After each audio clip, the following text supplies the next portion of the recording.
Dari Kemenpora terus menjalankan blueprint kami.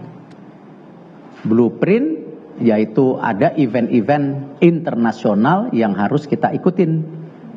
SEA Games, Asian Games, ya, mungkin Youth Olympic, Olimpiade, tetap kita harus punya blueprintnya.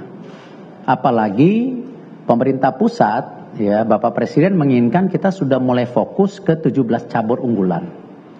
Ya, ini yang kita sama-sama mohon dukungan media, jangan sampai seakan-akan kita dibekukan, tidak bisa mengirim atlet. Ya, tidak. Ya, kita masih melakukan pengiriman atlet, tetapi seperti yang sudah kita sampaikan, bahwa ke depan, karena kita juga mesti tertib anggaran, efektif efisiensi, ya, efisien, semua cabang olahraga yang mengirim atlet itu adalah harus tentu atlet yang terbaik. Supaya ya misi yang kita mau lakukan bahwa olahraga menjadi duta bangsa ya dan mencerminkan kedikdayaan bisa menjadi bagian utama dalam pengiriman atlet itu.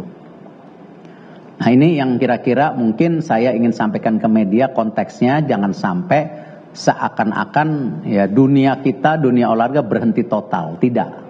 Ya, tetap kita mendorong sesuai dengan blueprint kita ke depan bagaimana olahraga ini menjadi bagian penting pembangunan karakter bangsa dan juga mengibarkan bendera merah putih di luar negeri.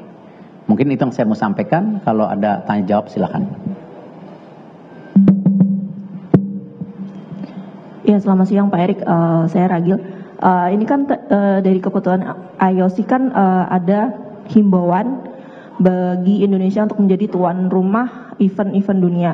Nah, sementara kita tahu mungkin contohnya ada FIBA beberapa tahun ke depan sampai 2029 ada FIBA World Cup dan Asia Cup. Nah, itu nasibnya gimana dan kalau masih himbauan apa yang akan dilakukan oleh pemerintah? Ya, bagus pertanyaannya. Saya sudah meminta Perbasi untuk membuka pembicaraan kepada FIBA seperti apa. Karena kan tadi IOC merekomendasi, bukan menyetop. Dan itulah kenapa Ketua Umum KOI saya minta juga untuk mulai melakukan negosiasi. Sama Perbasi, saya sudah kontak Ketua Umumnya juga mulai bicara persiapan ini. Jadi agenda besarnya pun kita tetap jaga gitu.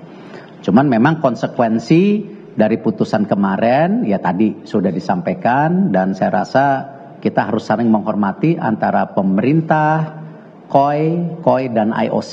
Jadi kita harus saling jaga gitu. Ya.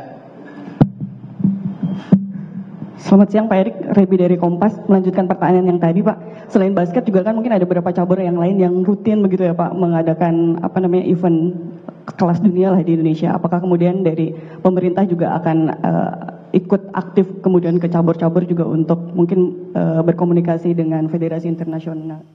Dan baru saja saudara kita mendengarkan Menpora Erick Thohir juga menyampaikan soal IOC soal bahwa Indonesia ini memahami sepenuhnya konsekuensi dari keputusan melarang atlet Israel berpartisipasi dalam kejuaraan dunia senam 2025 di Jakarta.